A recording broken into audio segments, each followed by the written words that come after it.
поредицата интервюта с Георги Изборски и Силвина Белилали продължаваме да отговаряме на въпроси, зададени от приятели и самишленици в групите Мисия Ново съзнание, Божествено лечение или на сайта georgiizborski.com.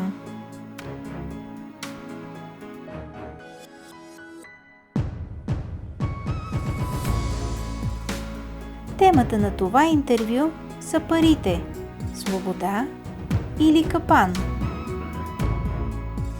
Парите по принцип не са нито добри, нито лоши. Те следват нашето съзнание, понеже всичко следва съзнанието и те са вид материя, вид стока, която е създадена, за да може леко, бързо да се разменя с всички други видове стоки. Да ги носиш у себе си.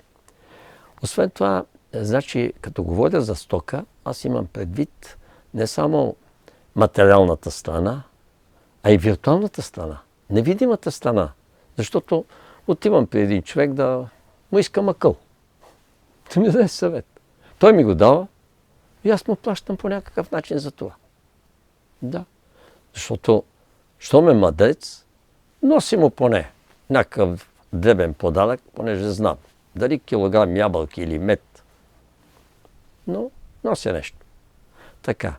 Значи, ето, това е също размен на монета на материално ниво. Иначе с него сме контактували на духовно ниво. И онова, което ми е казал, той ме е въвел в духа. Сега ще кажа формулата, която е разликата между материалната страна на парите и духовната страна на парите. Тя е много проста. Толкова е лесна, но все пак някой трябва да я каже. Значи, когато парите са благословени от Бога, независимо в какво предприятие или мероприятие ги влагаме, това е духовната същност. Ние ги одухотворяваме с нашето съзнание. А когато те са дадени само за материални неща, разбира се, това е чисто материалната земна страна на нещата, която не винаги е добра. Защото няма ли дух или духът е, така да се каже, неправилно приложен там, не е добре. Ще дам един прост пример. С материята имам, да кажа, 1000 лева. Обаче с тия 1000 лева си изкарвам ловен билет, купувам си една средно качествена пушка, нали? И като започне ловния сезон, пълна колата с патрони и боеприпаси, отивам на лов. И почвам да избивам много животинки. Тия 1000 лева аз съм ги вкарал само в най-гъстата, най-грубата, най-нишата материя. Нищо добро не произлиза от тях, освен непрекъснато да ми се трупа карма на гърба, на мене и на онези, които са ми помогнали или които са на моя акъл. Защото ние правиме вече един колектив, един егрегор, всичките ловци. Така, след това, примерно, тия 1000 лева пак ми идват и аз искам да ги вложа някъде. Имам 1 декар нива и решавам да насея с картофи. Нямам техника, викам човека, той за 100 лева я обработва, прави. След това взимам още за 100-200 лева посадъчен материал, засаждам я, обаче с цел искам най-малко да влагам химикали, да я направя едно биопроизводство или еко, както и ще да го наречем, и да дам на хората нещо хубаво. Веднага Господ благославя моята работа и понеже е благословена, слагам 100 кг картофи и вадя 1 тон. И този тон го раздавам както искам. Може да го подаря на приятели, на близки, познати, всеки го слагам му в един плик няколко килограма картофи и го изпращам. Значи това вече няма нищо, много малко е материята в него. Много малък процент. Това е само това физическото, което сме направили. Всичко останало е дух. И това вече е прекрасното. Парите са усилвател. Това е най-точната формулировка, която може да кажем за тях, както може да кажем същото и за златото. Защото те са еквивалент на златото, като духовна същност. И ролята им е подобна. Вселената е създадена така, че във всяка една звезда и във всяка една планета и във всеки един спътник на планета има всички елементи. И златото има една много особена мисия в цялото това творение, което е направено. И то е на приемател, усилвател и излъчвател на волята на Отца. Затова хора, които живеят върху места, където има злато, това са места с една много особена енергия, която дава особена сила. На някой дава сила, разбира се, и други ги проваля. Защото златото и всички находища, които са на земята, се пазят от тъмни сили. Пазителите, които са на тези, наричат ги находища, но това са елементи, които разумната сила е вложила поради много специална задача. Всяко едно нещо изпълнява специфична задача. И това е задачата на златото. Знаем, че Отца дава металното тяло, т.е. душите, които са вече по-висока раса, те вече изграждат метално тяло. Това тяло, то не е просто метално, то е златно тяло. Тоест, не че то е изцяло изградено от злато, но конфигурацията на молекулите, структурата е както в златото. По същия начин Христос работи с кристалите. Кристалите, диамантите, всичко, което е кристали. И те имат своята огромна роля. Тук ще вметна нещо, което е много важно и което отскоро работя по този начин за защита. Малко хора го знаят. Учителят е дал и Георги: моля те, Господи, пази ни в диамантената сфера на твоята защита. Но това те свързва с Христос и с Христовото съзнание. Всички духове от Христовото съзнание. И реално те ти дават защитата, те ти правят защитата. Защото те работят с кристалните структури. Но когато кажем, моля те, Господи, пази ни в златната сфера на твоята абсолютна защита, тук вече защитата я дава Отца и духовете от Божествено съзнание. И това е вече една много по-силна защита.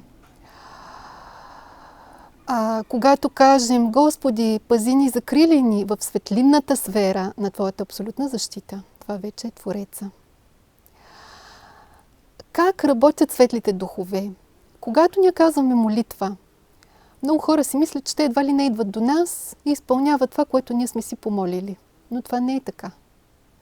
Разбира се, случва се и това, но много рядко. Те работят първо много мащабно. Те не работят никога само за един човек.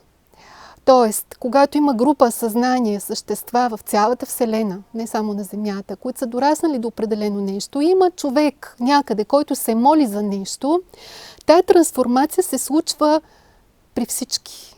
Но как става?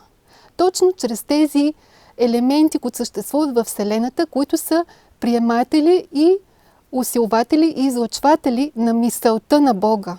Дали идва мисълта от Христос или от Отца или от Твореца, тя, за да стигне до най-последното кътче над Вселената, по някакъв начин се разпространява. Когато тази мисъл идва от Христос, затова помагат кристалите. И ние усещаме мисълта като енергия, една специфична енергия, която достига до нас. Когато идва от Отца, затова помагат златото. Затова още в древността златото е било толкова ценно. Това е една огромна мощ, което то дава, ако знаеш как да работи с нея. И когато Твореца излъчва мисъл към творението, той никога не работи с Вселената. Той работи с творението. Има разлика. Защото отвъд Вселената е бездната. Нещо още по-голямо. И Твореца работи с бездната. Той излъчва мисъл, която трансформира цялото творение. И тази мисъл се разпространява вече чрез светлината. Тоест, всички слънца, това е основната задача. Те всъщност приемат тази мисъл от Твореца и то се получава като една верижна реакция. И я предават. И така това нещо стига до всяко едно съзнание, тази специфична енергия. Така че Няма как да кажем, че нещо материално, да го изключим, да кажем това е материално, това е духовно. Всичко, което е създадено от Бога, е създадено за добро и за да служи на хората. Друг е въпросът, че те не знаят как да си служат с него. Финансовите средства, парите са дадени, за да може да правим благословени неща от Бога. Не е благословено, примерно, и генното инженерство. Всичко, което е модифицирано. Ще приведа един прост пример, още от апостолско време. Петър пита Марио, той казва, сестро Марио, ти беше най-близка до Господа. Той казва ли те нещо, което не го е казал на нас? И тя вика, да, бате Петре, каза ми, че всичко, което не е от Бога, ще изчезне. Ще се стопи, ще се ликвидира напълно. Ще остане само ония неща, които са направени от Бога. Тоест, естествени и които са богоугодни. Тоест, духовните неща ще останат истинските, благословените неща. Неблагословените, които са оръжие, войни, наркотици, проституция или прекалеността, да ползваме природата и така нататък, всички прекалености, всички неблагословени неща ще изчезнат. Включително и причинителите. Много просто. Ето. Човек, наистина, ако е чест или почтен, той трябва да бъде спокоен. И тогава той казва, това не може да бъде. Господ да го каже на една жена и почва да й се сърди. И се кара. Тогава стават един-двама от апостолите, които защитават, това са Филип и Йоан, и казват, Петре, тя му беше най-близка. Защо да ни каже тия работи? Той тая голяма тайна да каже на една жена, а да не каже на нас. Защото тя изглежда проста, но е огромна тайна, защото това е бъдещето. Няма друго бъдеще. И то дойде. Ето, в момента сме между благословено и неблагословено. Тоест, между материалната страна на финансите, на парите, как ще ги вложим, и между духовните. Не са благословени парите, казвам го в прав текст, когато ние вадиме повече тъй наречени полезни изкопаеми от земята. Ние нарушаваме екобаланса на майката природа и значи парите, които са изкарани по този начин, когато унищожаваме цели хълмове, съм виждал, които са смлени или са извадени мраморни кариери. От хълма нищо не е остало. Той е 150-200 метра висок, станала една равнина. Ами ние моментално повреждаме цялата обстановка наоколо, цялата природа. Защото толкова сме изменили нещата в невидимия свят. Хълма стои. Обаче фактически го няма на нашия материален свят. Тогава върху нашия материален свят се струпват беди. Майката природа казва, тук имаше хълм, баир, хубав, направен от разумни същества преди милиони години, и изведнъж човечеството го изравни. И тогава какво връща? Ами с прекрасни цунами, катаклизми, земетресения, чуми, болести, каквото му дойде на човека ум, и той се чуди защо идват тия неща, тия природни катаклизми. Идва, защото човека ги е предизвикал. Как можеш да получиш силата, парите, златото, въобще това, което е на земята, което наричаме богатство, да кажем някакво такова, да ти служи и да ти помага? Тези тъмни духове, които пазят, те отговарят и за парите, отговарят и за златото, и за диамантите, въобще за всички тези изкопаеми. Затова хората, които копаят в земята, се свързват с тях, които копаят неправомерно, се свързват с тях и си навличат изключително тежки неща. И фирмите, и самите хора по-отделно. Ако ти проявяваш скъперничество и ако проявяваш алчност, тогава тези сили почват да работят разрушително. Те те въвеждат в изкушение. Дават ти, но ти отнемат много. Нали? И това даване в случая на материя, която ти се дава, е всъщност един голям изпит. Един голям капан, в който влизаш. Защото губиш много. Но когато ти си благоразумен, когато служиш, когато всичко, което имаш, го правиш в името на благото на много същества, когато проявяваш щедрост, великодушие, тогава тези сили почват да ти помагат. И тогава те ти дават изобилието. Тоест Бог чрез тях, те са в подкрепа на това магично качество, което аз наричам изобилие или оголемяване. Когато имаш изобилие, това не е само материално изобилие. Това е изобилие във всяко отношение.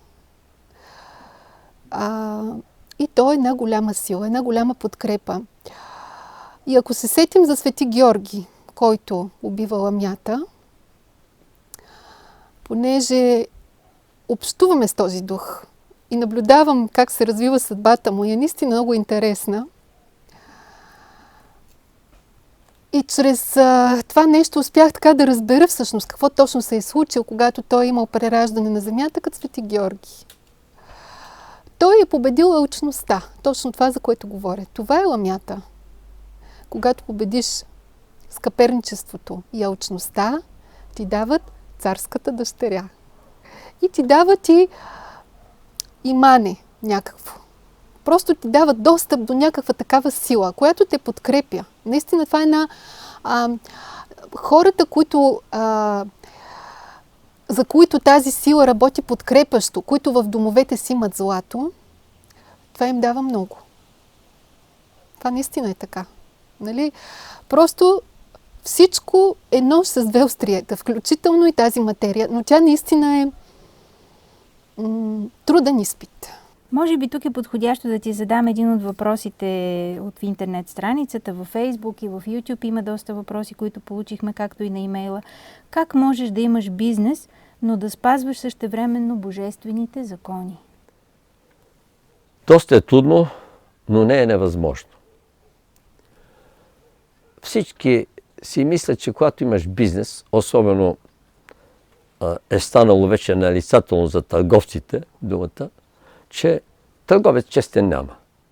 Един близък мой така приятел ми каза: Георги, как да бъда честен търговец, като гледам какво е състоянието? Нали? И заради това казва, надувам цените, не казвам какви са дефектите на стоката и така нататък. Викам само и само да се продава. Това беше преди доста години. И аз му казах: виж, искам ти, поне си ми приятел, да бъдеш честен търговец. Отначало няма да ти върви. Година, две, може би три. Ще бъдеш на кантар. Обаче, знаеш ли, ти имаш къща, имаш покрив за тебе и за жена ти. Ами най-малко за 5 години напред имаш дрехи. Това съм сигурен, защото един от магазините ти продава дрехи и обувки. Така. След това викам: децата ти не са си легнали гладни, ходят в хубави училища, а и ти да си легнал някоя вечер гладен. Ама да няма абсолютно нищо, викам. Количка хляб. Той ме гледа. Не. Следователно, значи можеш да издържиш да бъдеш един честен и почтен бизнесмен. Ще сложиш една поносима цена и когато има дефектна стока, връщаш без да кажеш гък. Ти трябва да бъдеш ощетение. Тогава Господ почва да ти пише шестица, защото от земна гледна точка гледаш да излъжеш човека, нали? Мислейки, че с това ще забогатееш по някакъв начин и ще спестиш нещо. Напротив, не пестиш нищо. Защото има едно всевиждащо око, което гледа. Той е на Твореца. И точно след 3-4 години той вика: ти си абсолютно прав. На моите, така да се каже, конкуренти почва да не им върви. Моите магазини са винаги пълни, винаги докарвам, казва, от оборот и просто разбрах истината, че човек наистина трябва да бъде честен, свестен във всяко едно отношение. Още нещо ми каза същия човек. Знаеш, аз съм дал доста, казва, пари на заем. Най-малко на 20, 30 или 40 човека и съм раздал, вика, може би 50-60 хиляди лева, защото искат по 1000, по 2000, по 500 лева. Само един ми ги върна до сега и още един дойде от всичките тия 30-40 човека, не ми уточи бройката. И един друг дойде и казва: така и така, Пепи, нямам възможност. Знаеш ли, 2 деца, едва скърпваме с жената. Тя работи, аз намирам време на работа и така. Може би сега някога ще ти ги върна, ама сега не мога да ти върна тия 1000 лева. И викам: добре, ти, Пепи, какво направи? Ами опростих му ги. много хубаво. Сега ще отидеш на този човек и ще му дадеш още 1000 лева, а на останалите също ще им ги опростиш, но няма да им казваш. Това ще им бъде наказанието. Защо? Сега викам някой от тях да ти се обадил? Не. Никой не се обажда, като ме видят, бягат. Ами това е хубаво. Втори път не са дошли да искат, защото се чувстват гузни. Те не са ти върнали първия заем, той никак не е малък. Тия пари имаш покрив, бизнесът ти върви вече, нали? Той вика да, не мога да се оплача. Ами тогава няма да разчиташ на тия пари. Няма да ги гониш. Прощаваш им и ги забравяш. И викам още нещо ще ти кажа. Истинският човек, който е честния, почтения, интелигентния и най-вече духовния, викам аз съдя и по себе си, когато викам давам някакъв заем на някого, аз го забравям все едно, че никога повече няма да го получа. Ако човека се сети, а наистина когато ми е било, и съм го забравил. Но викам, живял съм почти без пари и много често съм оставал, но изведнъж някой ме вижда на спирката и казва, абе Георги, ти знаеш, че едно време ми даде 20 лева, ето ти. Аз имам 20 стотинки. Значи точно когато на мене ми е необходимо, тогава идват тези средства. Има един по-конкретен въпрос като случай. Как да си поискам полагащите ми пари, които сестра ми има да ми наплаща? Когато се получат такива взаимоотношения между хората, това най-често е свързано с някакъв кармичен дълг. И ти по този начин, бивайки ощетен, всъщност си плаща с дълга. Затова Георгия казва, аз искам да ме ощетяват. И ми харесва да губя. Всъщност винаги човек, когато губи, той не знае какво печели. И винаги, когато даваш пари на заем, не трябва да ги търсиш, защото ти създаваш кармична връзка с този човек по този начин. И вече зависи ситуацията. Имала съм личен такъв пример, който дадох пари на заем на човек.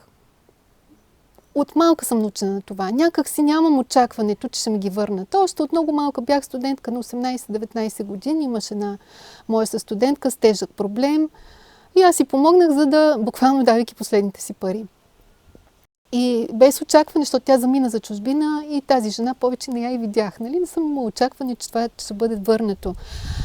После разбрах, че всъщност аз съм и била кармичен длъжник. Както и този случай с този другия човек, на който по-късните години дадох. И после разбрах, че някога в едно прераждане в Индия той ми е дал, аз съм тръгнала да се връщам към Европа и повече не съм го видяла този човек. Тоест, по този начин всъщност кармата се уравновесява. Не е нужно винаги да търсим всичко на всяка цена. Не е нужно. Цена. Особено по хората, дето тръгват в съд да се разправят, да си търсят правата, след като си ощетен, има защо да бъдеш ощетен. Това е абсолютен закон. И най-доброто, което можеш да направиш, е да го приемеш и да благословиш този човек, за да може още малко от тая карма и по-скоро, по-ускорено да се пречисти, за да се възстановят хармоничните ви отношения. Има един интересен въпрос, който сме получили от Алида Караустова. Ако парите са малко, ръцете са вързани. Ако са много, е вързано сърцето. Как да разберем каква е нашата мярка за достатъчно? Господ ни е дал два инструмента. Те са чудесни. Единият е дара на различаването и единият е дара на съобразяването. Ама толкова е просто, толкова е лесно. Значи, дара на различаването е дали онова е изключително необходимо, което ще тръгнем да правим. Защото аз съм виждал хора, които нямат нужда от никаква нова мебел. Старата мебел им е добра. Тя ще издържи.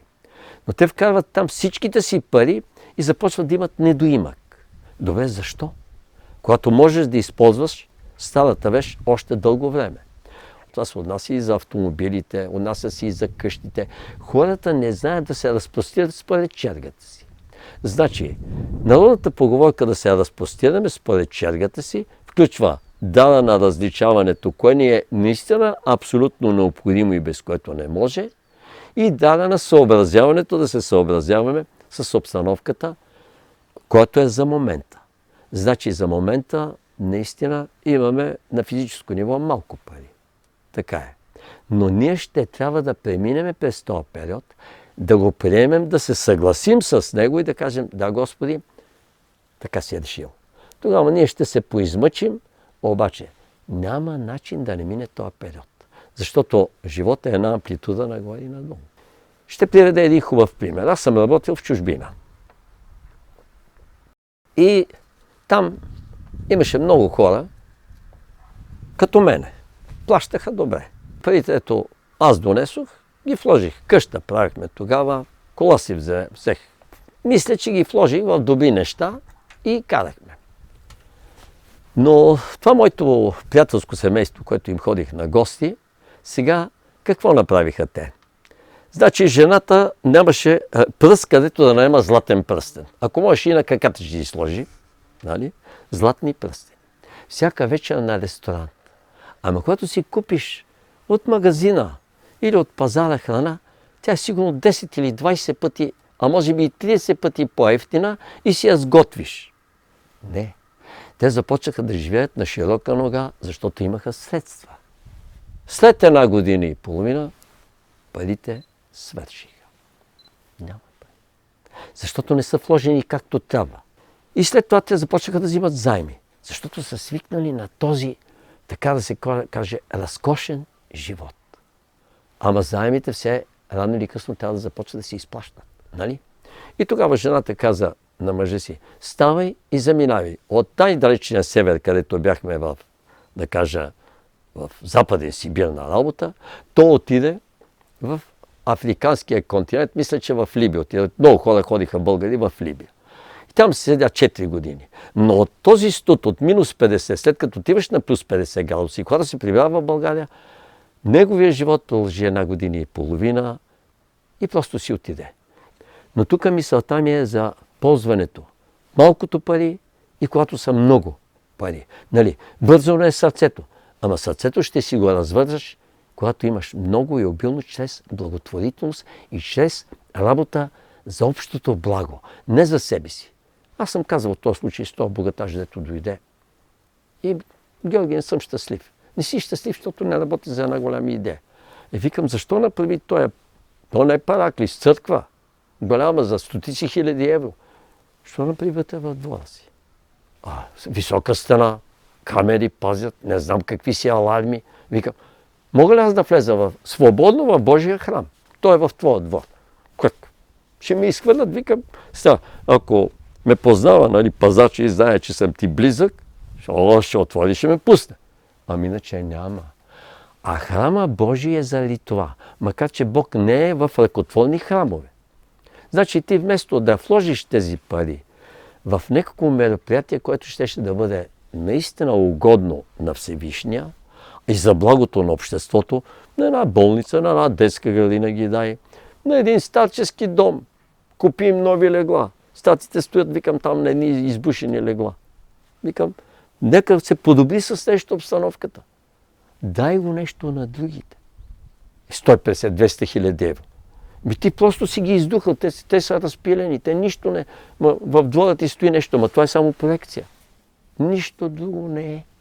Ние трябва наистина да ги вложиме там, чрез дара на различаване. Не на оня, който има да продължаваме да даваме, и онези, които карат лачените коли и са облечени, облеклото им, костюмите им струват колкото моята лека кола, нали? Евентуално, а те са духовни, се водят. Нали? Не искам да цитирам нито едно духовно общество, нито една религия. Но знам, че е така. Значи, има и един небесен принцип и закон. Затова пък не бива и да се стискаме. Малко имаме, ама трябва за необходимите неща да ги изхарчим парите. Паричните средства са една система. Отгоре има един такъв отвор, където Бог налива благата си. Ама първо трябва да отвориме този отвор, т.е. да се обърнем към Всевишния и да станем едни чисти, честни и свестни хора. Тогава иначе сме затворили горе люка. Аз съм карал една цистерна такава за вода и знам. Люка се отвърта, отваря се. И отгоре се насипва вода. Ама по-много. А отдолу има само един такъв малък кран, няколко цола, което пускаш да изтича водата. Колкото и да отваряш крана, с най-силната струя, отгоре, когато Бог налива, то винаги има. Винаги тече. И затова той казва така. Синко, не да затваряш долу крана, защото ти намаляваш отгоре, то почва да прелива, ама не влиза в цистерната и не отива при хората. Значи, това е, когато пестиме, ние трябва разумно да пестим. Това е също другата пък страна на имането и на нямането.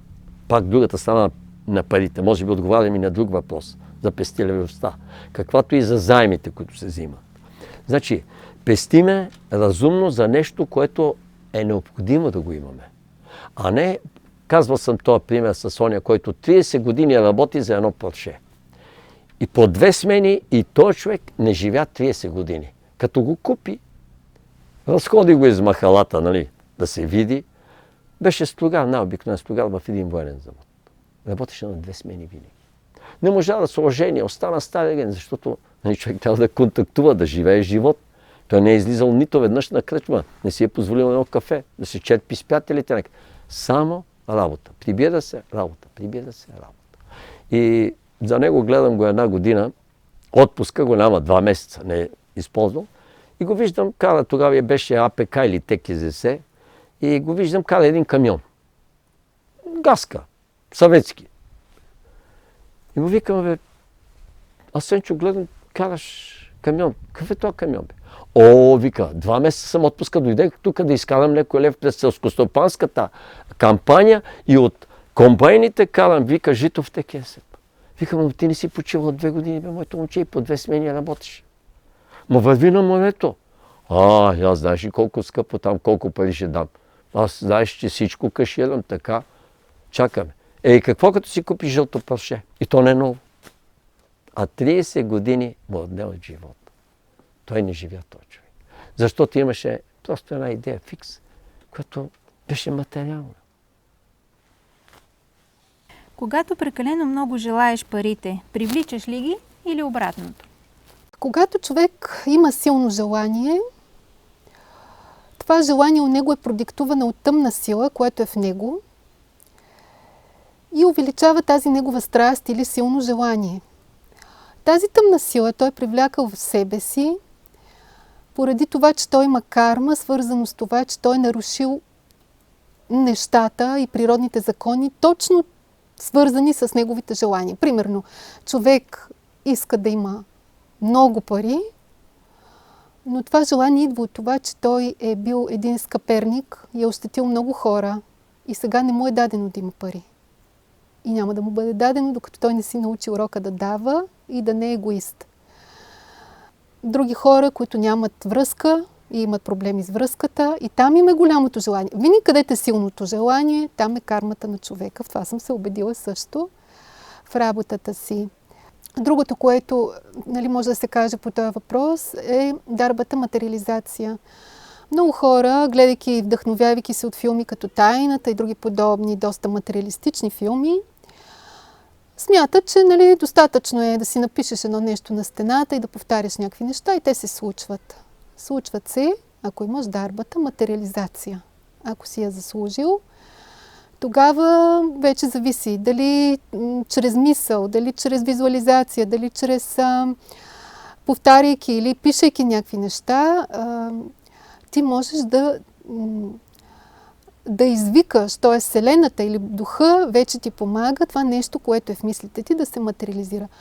Между другото, много от хората, повечето от хората са материализатори. Голяма част от човечеството има тая дарба, така че на повечето хора препоръчвам да работят наистина с утвърждения и формули, отколкото с молитви, защото се оказва, че при повечето тая дарба е по-силна, материализацията. Не толкова да казват молитви, колкото да казват формули. Какво е заемът, който сме взели и имаме да плащаме към банката или към приятел от духовна гледна точка? Да, великолепен въпрос. Заема може да се каже, че по принцип от духовна гледна точка, най-напред казвам, а след това от земна. От духовно-морална гледна точка нито трябва да взимаме заеми, нито да даваме. Абсолютно. Това не е приятно на светлата сила отгоре. Но ние в крайна сметка живеем в един свят, който е най-гъстата материя, която е тук, и най-тежката материя. Следователно на нас тук са ни разрешени някои неща, които, така да се каже, Нейно Величество Кака Карма си затваря очите. Така. Защото и съзнанието на човека до там, включително всеки може би му се е налагало да вземе някаква сума, да вземе някакъв заем. Но какво става, когато имаме заем? Заемът, независимо, пак казах, от морално-етична и от духовна гледна точка не трябва да взимаме, но примерно сме взели. Тогава ние сме длъжни абсолютно да върнем заема, дали от държавата или дали от приятел, няма значение. Сега ще кажа какво нещо е заема. Заема е винаги един затвор, една клетка, една килия или едно въженце, с които си вързан. Значи, когато вземеш пари от банката и трябва на падежа точно да ги връщаш и да ги даваш, това е най-тежкото положение и ти си в един абсолютен затвор. Ти си в килия. Ти не можеш да почувстваш абсолютно никаква свобода, докато не изплатиш всичко. Това е взимане от банка. И много по-голямо е напрежението. Какво е заем от приятел? Заема от приятел е нещо подобно, само че е малко по-свободно нещо. Пак ще дам един тривиален такъв пример, който е, примерно, гледам бай Пешо, си извежда всека сутрин магарето и го побива с един кол на една поляна до селото. Обаче синджира е дълъг 20-30 метра, 50 и магарето пасе там. Ако се сети, отива, премества го. Ако не, целият ден там си върти на мястото. Но то не може да отиде никъде другаде, освен в този периметър. А иначе има свобода. Това е заем от приятел. Значи, пасем, т.е. може и да се забавим, преместването на магарето да пасе, това е връщаш нещо на приятеля си, може и да се забави. Това не е банка да ти стормози. Нали, това приятел ще те почака, в крайна сметка, при всички положения. По-човешко е. И затова ти се чувстваш малко по-свободен. Но ти дали с въже 20 метра или с синджир 20 метра, но ти си вързан. Всеки един заем свива душата ти. Той не е свобода. Един еврей се тормози и питат, Моше, върна ли ти заема? И той вика, не го е върнал. Тогава отиват при Моше и питат, Моше, ти върна ли заема от това, който го беше вземал? И не се ли притесняваш, трябва да го върнеш на човек? Вика, аз не се притеснявам. Той се притеснява, защото не съм го върнал. Той вика да се притеснява. Аз не се притеснявам, аз съм спокоен. Значи, но няма спокойствие, защото има едно равновесие на невидимите сили, които ще те подгони за това заем. Нямането е свързано с егоизъм. Когато ти даваш и дали даваш труд, дали даваш материя, даваш от сърце, от себе си, нещата идват. Нали? В обратния случай нещата се затварят към теб и просто не се получава. Това, разбира се, има и другата страна. За хора, които ще кажете, повечето богати хора такива ли са? Не са такива. Това са хора, които са в големия изпит. В големия изпит на имането, което всъщност е едно голямо нямане. Може би още един човек, който е в изпит, задава следващия въпрос. Струва ли си цената, която трябва да платя? Колебаех се с месеци дали да изляза в чужбина и да се продам за някакви хартийки или да остана с любимите си хора. Заминах и според тях съм взел правилното решение, но аз знам каква цена плащам и че тази цена е огромна в сравнение с финикийските знаци, които ще взема. Така, първо този човек не е разбрал силата на изобилието. Нали? За него финикийските знаци са нещо едва ли не недостойно. А това не е така. Другото е, че грешката е невъзможна. В един филм го казваха. Грешката е невъзможна. Тоест, всичко, което ние минаваме, както и в неговия случай, е едно стъпало към следващото стъпало на нашето израстване. И това стъпало винаги ни дава нещо, което, когато се изкачим малко по-нагоре, вече разбираме какво ни е дало. Може и да не разберем, има хора не разбират, нали? Но винаги има едно надграждане в живота. Щом светлата сила те е повела на там, значи оттам е трябвало да минеш. Нали, в това съм се убедила. Много хора гледат назад в миналото и казват, тук сгреших, това не направих, не трябваше така да го направя. Това е въвеждането в изкушение. И чрез това въвеждане в изкушение, което светлата сила допуска всъщност кармата да работи с нас, ние се учим и израстваме. Тоест, чрез всичко евентуално, което ще му бъде отнето, той ще оцени другото. Няма излишно нещо в живота. Ето още един въпрос, който аз напълно очаквах да бъде зададен и може би е много резонен. Много хора мислят по този начин. Обречени ли са българите на бедност в сравнение с другите европейски народи и ако да, защо е така?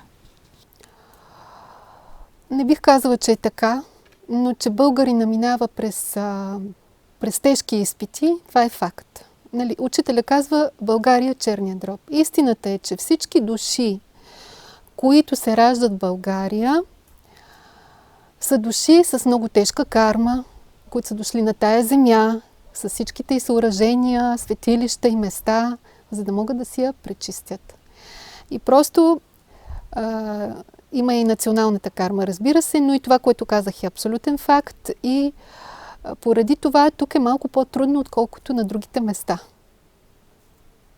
Това е временно изпитание и финал на един огромен кармичен цикъл за много души, които тук минават през изпитанията и страданията, изплащат си кармата и минават на друго ниво. Просто, как да кажа, това е една финална спирка на земята, България. За мен този период, който сега живеем, е една голяма благословия, защото това се случва наистина на 2000 години, възможност. Хората страдат, страдаме, да, но това е една огромна възможност да пречистим всичко до дъно и да минем на друго ниво. И то затова сме изпратили, затова сме чакали на опашка, както казват. Тук имаме един пак по-конкретен въпрос. Георги много пъти е споменавал за даряването и по-конкретно за десятъка, който трябва да се дава. Как стои този въпрос обаче при хората с по-малки финансови възможности, където 10% от парите, които изкарват, изглежда като колосална сума? Да, и това е така. Знаех си, че когато заплатата ми беше като обикновен селски даскал учител, 200 лева, това беше голяма. Най-голямата беше 210. Дадоха ми я после, като направих години. Обаче 20-30 лева, това беше за мен наистина много голяма сума. Така. Въпросът стои винаги на едно морално, етично, духовно ниво, откъдето ние за всичко трябва да изхождаме. Значи, най-напред се изхожда от един морал, обаче той не е човешкия морал тук. Защото човешкия морал е малко по-различен. Той е космическия, истинския морал, истинската нравственост, истинската етика в отношение между душите. Там има приятелство, братство, мир, хармония. В никакъв случай няма ненавист и омраза. Следователно те са правите, не ние. И заради това трябва винаги да се изхожда от тая гледна точка. Примерно, аз имам склад за строителни материали и за един месец съм изкарал чиста печалба 100 000 лева. Другите, дал съм ги, въртеги и така нататък. От тия 100 000 лева, значи съм задължен да дам 10 000 лева. Благотворителност. Да. И ги давам. Познавам такъв човек, който тръгна по този път, защото беше излекуван от Бога чудодейно и стана в крайна сметка, вика, трябва да плащам десятък. А има възможност, защото има пари. Но човек, когато няма възможност и вижда, и наистина тая сума му изглежда голяма, има, така да се каже, еквивалент на материята. Това е духа. Значи какво правиш? Трябва да започнеш да благославяш, значи хората. И благославяш най-вече враговете, неприятелите си и предателите. Значи трябва да се смириш, да си смъкнеш егото под 50% или на полагаемите се 33% и да започнеш да благославяш. И затова Исус казва да обичаме враговете си. Аз казвам да обичаме и предателите си. Не само да обичаме ближния си, който той те обича и ти го обичаш. Ами от това по-лесно няма. Значи, когато започваш да ги благославяш, тогава ти плащаш не 10%, ти плащаш 90% от етиката и морала, който го има небето и ти го имаш. Следователно ти даваш много повече. Така дават светиите. Светията, когато стане, независимо дали има материя или дух, той благославя всичките, а в материята, когато му дойдат гости и има 2 ябълки и тия хора са 2, той не ги разделя на 3 части 2 ябълки за себе си, той ги дава 2 ябълки на гостите. Вика, ще изкарам 24 часа гладен. И 48 може да изкара, и повече може да изкара, защото моментално отгоре почва да го зарежда с енергия. В крайна сметка той е светия. Така. Ето, виждаш ли колко е просто. Значи, това е абсолютният еквивалент, пак казвам, значи, да отидеш и да дадеш. Да, всички знаем притчата от Библията за вдовицата, която дала последното си нещо, последните си пари и как всъщност това, което Христос си казва, това, което ти даде, е в пъти по-важно и значимо от това, което даде човека, който има много, пък даде малко, защото ти даваш всичко на практика. Има такива ситуации в живота, които давайки всичко, получаваме всичко, наистина. Но това не може да е целокупния ни живот, целия ни живот. Разбира се, трябва да има един баланс на даване и получаване. И къде е този баланс за мене? Когато човек няма възможност ежемесечно, поне 1% той трябва да дава. Трябва да намери начин. Нали? Макар и тая символична сума. И знаете ли какво се получава? Наистина, колкото повече даваш, нараства това, което имаш. В един момент вече ще имаш възможност да даваш повече. И повече, и повече. Но трябва да започнеш от нещо. Не може всичко да е само за теб и за семейството си. Има, нали, когато излезнеш от този егоизъм,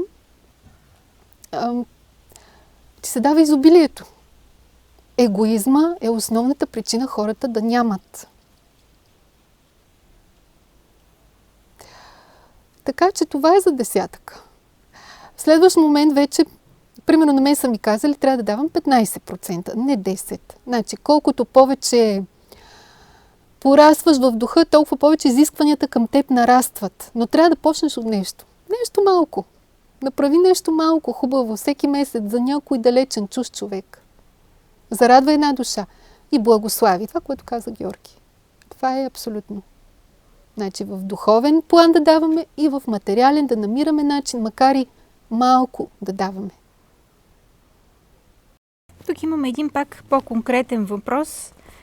Правилно ли е да приемам и да търпя съпруг, който не успява да се грижи за семейството ми? Дали не му вредя по този начин?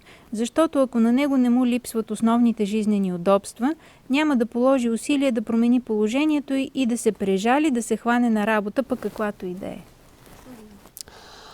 Отново кърмична ситуация, в която какво може да направи жената? Да благославя ситуацията. Сега ще кажа молитвата. Ако жената я гледа, може би и други хора ще ми е полезно. Значи не хората само трябва да благославяме, но и ситуациите. Господи, благославям тази ситуация и ти благодаря за нея. Благодаря, че чрез нея ме учиш на смирение, търпение, великодушие. И ако е волята ти, и когато съм готова за това, нека тази ситуация се промени. Така че между нас да настъпи баланс в отношенията ни. Нали? Да я казва тая благословия. Ден след ден, ден след ден, малко по малко нещата ще се променят. Винаги, когато има кърмична връзка, а почти всичките ни връзки с хората около нас, най-близките ни са кърмични.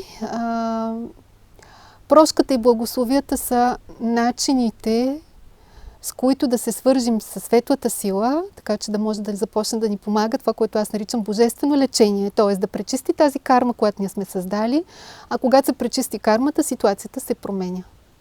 В това съм абсолютно убедена. Примерите са много. Когато даден човек те ощетява финансово или материално, как да се разграничи дали това е карма, която си изплащаш към този човек, или той самият с поведението си прави нова карма? Това е един омагьосан кръг, бих казала, който влизат душите живот след живот. Тоест, в предишни прераждания единия прави някакъв негатив към другия, след това нещо се връща. И така се въртят ситуациите постоянно, живот след живот. Кога се приключва с тази ситуация? Тоест и двете неща, за които пита човека, са верни. Нали? Кога се приключва? Когато единия разбере и прости на другия. А той, че си прави негова карма, това вече си е негов въпрос. Нали? Въпросът е ти да прекъснеш кармичната връзка с този човек. Чрез прошката. И благословията. Няма друг начин. От Георги знам, че когато върша нещо за пари, е хубаво и да помагам безплатно. Това постоянно ми се върти в главата. Започвам нова дейност и се чудя как и колко да помагам. Или сама трябва да го усетя. За конкретния случай, това, което тя трябва да прави, е да благославя. И нищо повече. Да благославя ситуациите и хората около нея. Има още един конкретен въпрос. Каква молитва ми е нужна за възстановяване на брака ми? Какво е нужно да направя? Да. Специално за тази жена, нали го гледах. Какво е нужно да направи? 33 дни, по 3 пъти на ден, да благославя мъжа си. Това е формулата, това е рецептата. Защо в живота ми имането и нямането са на приливи и на отливи? Това някакъв вид изпитание ли е? Какво трябва да науча от това, което ми се случва? Да, на приливи и отливи, както и самия живот. И той е на приливи и отливи, нали така? Когато нещата са на приливи и отливи, означава, че все още ние не сме стабилни, не сме си научили уроците. Какви са тези уроци? Когато ние имаме достатъчно и сме богати, да кажем, имането ни учи на даване, на щедрост. Нямането ни учи на смирение, на любов към ближния и на състрадание. А средата се нарича изобилие. Значи изобилието не е имане.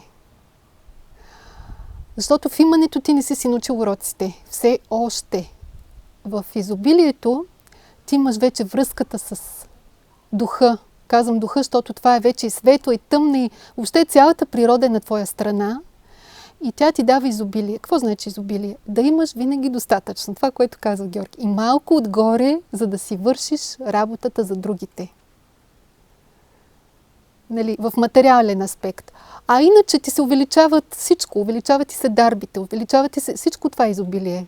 Просто всичко е умножено при теб. Много често на ден казва молитвата: молите Господи, всички процеси, които вървят, да се увеличи благото от тях, да се оголеми, нали, ползата, която ни дават всички тези трансформации, които вървят.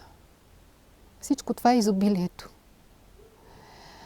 И то е златната среда, защото там е благословението и връзката с Бога. Бог има блага, които само чака да се отвориме към Него и Той да започне да ни ги дава. Нали? Но и Той винаги дава обилно. Значи обилно, но не разхитително. Ако са ми необходими 10 ябълки, ще ми даде и 11 винаги. Ако са ми необходими 1000 лева, ще ми даде 1100. Но повече не. Защото знае, че повече това е разхитително вече и става прекаленост. Или тия 10% може всякак да ги приложиш. Нали? Изобилието идва тогава, когато човек е подготвен за него. Иначе никога няма да дойде при човека. Защо? Защото човека е едно затворено същество и едно затворено съзнание, което си седи в кутиката, може да се каже в черупката, така, в шушулката. А когато си отвориш съзнанието и започнеш да виждаш нещата по-ясно, тогава започват да идват и благата. Но да знаеш да ги разпределяш и да не ги влагаш егоистично в никакъв случай. Изобилието идва при широко скроените хора обикновено, а ако отида при някой скъперник, значи в предишния си живот той е заслужил. Ама направил на Господа много голяма услуга. Нещо направил и сега е скъперник, ама цепи стотинката на 2. Но продължава да отива обилно при него. Изобилието е хубаво нещо и трябва да го използваме. Но винаги трябва да го използваме не само за себе си, а винаги да мислим кое и какво да дадем на другите. Винаги. Значи цялото, което е около нас, нали, ние живеем в един социум. В този социум ние трябва да забелязваме всичко. Разбира се, не можеш нищо да дадеш на сила на човека. Всичко можеш да му вземеш, но нищо не можеш да му дадеш. Но като виждаш, го питаш. Защото има обикновено истинските духовните хора, чистите по сърце, те са скромни. Те се мъчат. Виждаш, един изключителен недоимък имат. Обаче няма да поискат директно. Те са деликатни. И затова по-добре да му помогнеш на човека. И да му кажеш, ще ти дам. Нали? Имам възможност, кажи, да ти помогна. Той отначало, кажи, не се дърпай, бе. Значи българина знае да дава, ама трудно получава, нали? Защото така го възпитават. Не искай и не взимай. А трябва да вземеш, щом ти дават, взимаш и благодариш. Най-напред на Бог и след това на онзи, който ти дава. Нали? Физически ти го дава. Но винаги най-напред на Бога. Добре, продължаваме с следващия въпрос напред. Как да преодолеем притесненията, свързани с парите? Да, много хора се притесняват от това да получават пари и смятат, че не са достойни, че това, което правят, не е чак толкова важно и не се оценяват достатъчно добре наистина. Докато това е един начин човек да изрази благодарността си, в крайна сметка, нали, чрез материя. Наскоро, всъщност, едно момиче ме попита точно този въпрос, който беше тук. И си затворих очите да видя отговора и видях една прогнила стара къща. Буквално разпадаща се стара къща. И разбрах, че всъщност причината за това хората да се притесняват по този начин е в техните убеждения. Това е една цяла мисловна конструкция в биокомпютрите на хората, която трябва да бъде освободена. Нали? Затова се помолих да се освободи тази конструкция, тази мисловна конструкция. Тази конструкция хората се е създали в течение на векове. Може би това не е само плод на нашето лично развитие, но на цялостното развитие на човечеството. Но така или иначе това е нещо, което не е правилно. Нали? Благодарността е нещо велико. И как ще изрази човек?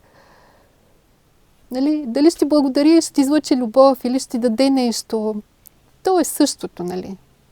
Просто трябва да го приемеш във всички случаи. Има няколко въпроса още и ми е много трудно да избера кой за последно да ти задам. Нека да бъде един положителен въпрос. Кого обичат парите? Охо, това е великолепно. Чудесен въпрос, наистина. Отговарям само с един ред. Парите обичат разумно щедрите хора. И мога да си доизясня. Разумно щедрите хора. Има един закон, който не е писан, но той е небесен закон. Всяка щедрост поражда по-голяма щедрост. В това съм се убедил не стотици, хиляди пъти. Когато самият човек е щедър, може малко нещо, пак казвам, да даде. Може и на благословие да даде. Това е благо, което се връща като материализирано благо. Благословията. Аз затова казвам, че благословията е еквивалент на дадено материално нещо. Но човек няма тая физическа материална възможност, финансова, голяма, тогава значи той трябва да благославя всички.